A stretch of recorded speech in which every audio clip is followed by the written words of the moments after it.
Is Arcane good?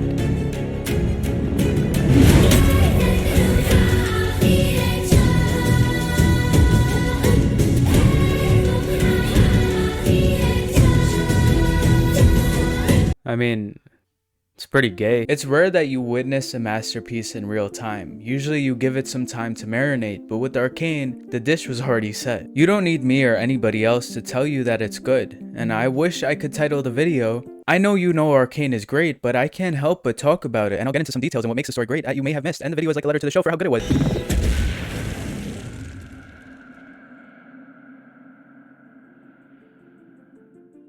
Each episode was like watching an animator showcase. I mean, fuck modern art. This is modern art. Now, they did spend 9 million on each episode, which is quite a bit, but a lot of money doesn't always equal a good product. I mean, look at Hollywood. And Arcane had a star-studded cast and a star-studded soundtrack that literally took over my entire playlist. Y'all thought I was playing? I got a playlist for soundtracks. Straight Arcane.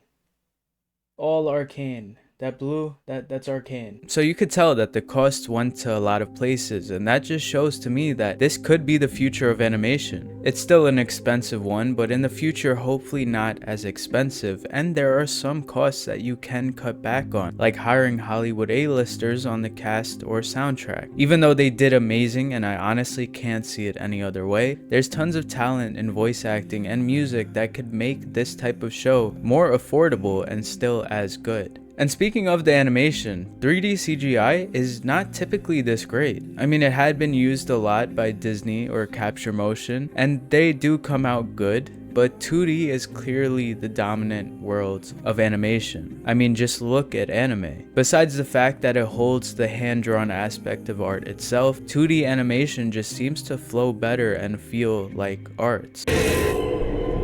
Or that was until we saw Arcane. Arcane took a different approach and it worked incredibly. While it's clearly CGI in the characters, most of its animation was actually a blend of the two. The show stands out because it combines 3D CGI with the painting-like 2D aesthetic. The 3D allows for dynamic camera movements, detailed character expressions, and fluid animations, while the 2D gives Arcane its signature living illustration-like look. No doubt that the mix is very expensive and very hard to make, but it's possible, and it led to some of the best visuals I've ever seen.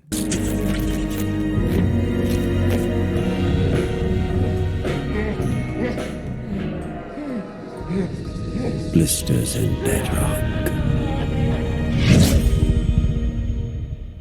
But the reason I love Arcane, and likely most other people do, is not just because of how it looks. Shit sounds like I'm trying to rizz the show up. Look, Arcane looks amazing, and it's one of the best looking shows out there. But I mean, the writing? There is no prize to perfection, only an end to pursuit. My biggest worry prior to season 2 is if it could live up to season 1. The first season really caught me off guard because I had no prior knowledge of the lore. I didn't know the characters, I didn't know the world, and seeing what League of Legends looked like, I did not know what to expect. And just like everyone else, I was blown away and had a lot of questions which were not only answered, but even surpassed my expectations in season 2. This show was created and written by Christian Link and Alex Yee, who were both longtime collaborators at Riot Games. And the reason they continued to succeed is exactly what Christian said in this Netflix interview. It really wasn't like, let's just make another. It was really like, let's start from zero and really have the same ambition, the same hunger that we have with season 1. The creators were passionate, ambitious, experienced, and took advantage of the budget that they had and used it to show the potential of animation. When I try to tell people that anime is great, this is why. Now, I want to get into season 2, and that does require some spoilers, so if it's not clear enough already, go watch it ASAP, like please. And now you might be wondering, how did I feel about season 2? Well, how did I feel? Here we go again, another annoying ass little girl.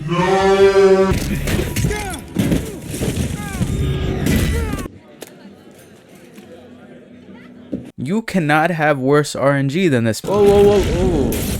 Oh. Phew, I thought Heimerdinger died. For fuck's sake. Yo, who is their mom? She gotta be bad. Oh, she definitely a baddie, but she would peg my Yo, y'all some horny ass mofo. 64, damn near 65,000 signatures. Like, who the fuck is filling this shit out? Oh boy, that girl is so pretty. I think I'm going to ask her out on a date.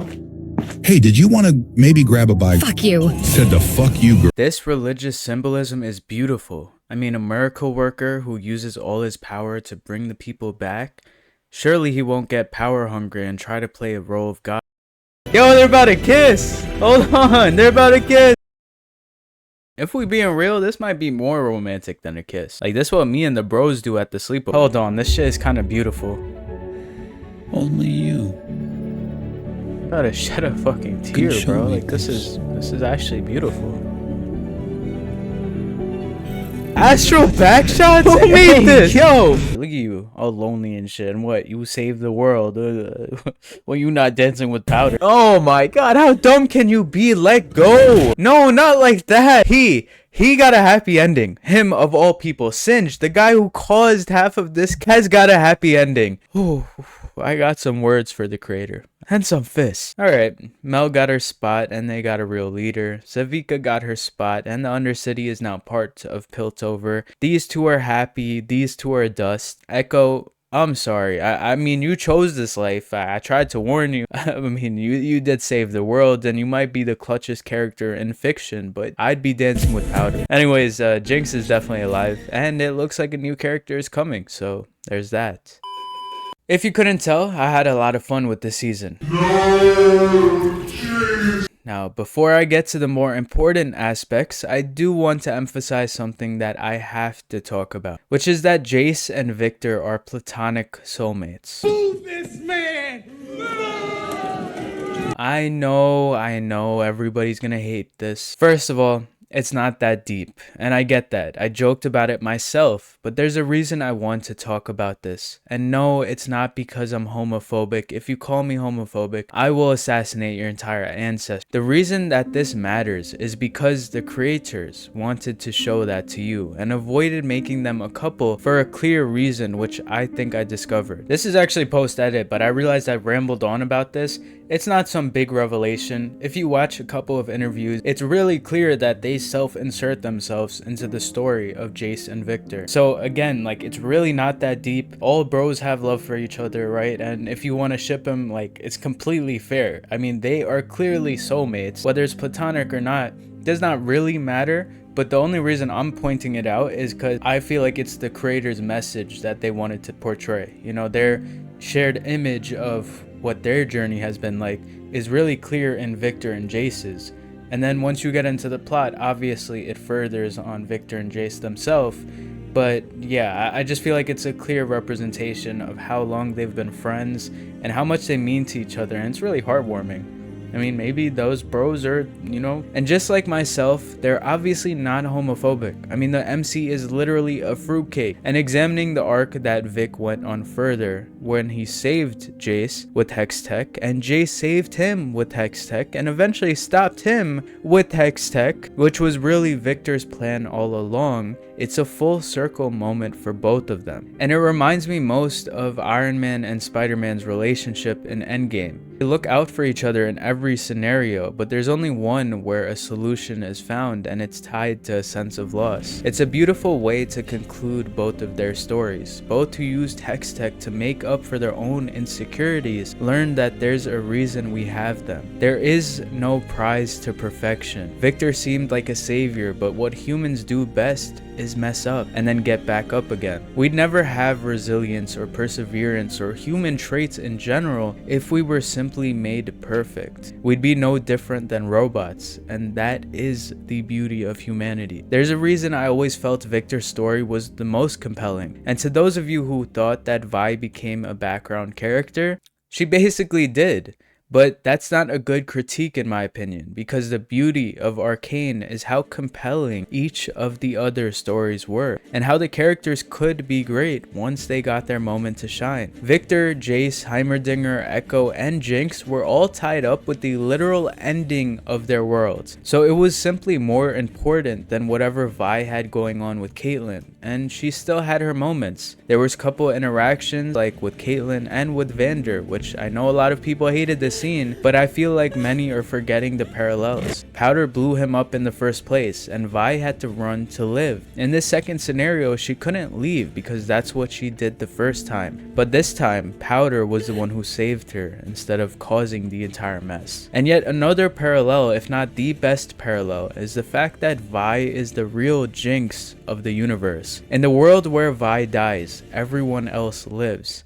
But in this one where Vi lives, a lot of other characters die. And these are just some of the infinite parallels and stories planted within the overall show, showing just how good it is written amongst its visual prowess. And going back to the complaints, there's one very universal complaint, which is that it was rushed. Now, I will admit, in some ways it was, and they had come out saying that they deleted some scenes which had things like Echo explaining to Jinx her parallel self, and that's what saved her from killing herself apparently. Hearing that, obviously I would have loved to see that, and everyone would have. I really don't think they needed to cut down in general, and I didn't know that they had deleted scenes. But what I said before that was revealed, and what I continue to believe, is that it is still a complete and satisfying ending, and a lot more was not really needed. The entire show was fast-paced, not just the finale. The finale was similar pacing, so I don't know why people are trying to act like just this was rushed. It was an overall fast show because they clearly tried to fit in a lot.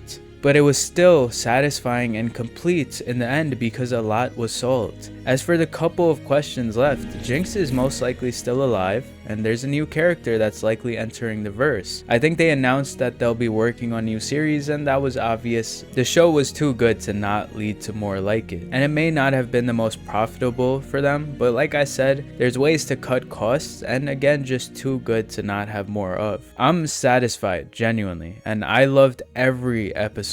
Now, I'm not expecting that from all of you, and if you have complaints or didn't like things, then that's how you feel, so voice them. But from my perspective, as someone who tries their best to rate things objectively, I see an objectively good ending. One that could have been longer, but really did not need to. Arcane developed from a great adaptation about revenge based on lore from a video game that nobody thought could look cool, to a lesson about humanity and imperfections. Whether it was the discrimination sent towards the Undercity or the insecurity that Victor had over his leg, the Arcane taught us that this too is part of humanity. The curiosity and innovation that they had with Hextech was directly related to the downfall of their own world. Powder's want to help may have destroyed lives, but it also was able to save one. Echo made every right decision, but even then, with what was he left? The Arcane is a reflection of the detriments and the uprisings of humanity, and it taught us the simplest lesson, that in order to fix things, something must be broken in the first place. There is no answers to our imperfections or our insecurities, but simply living life the way that we have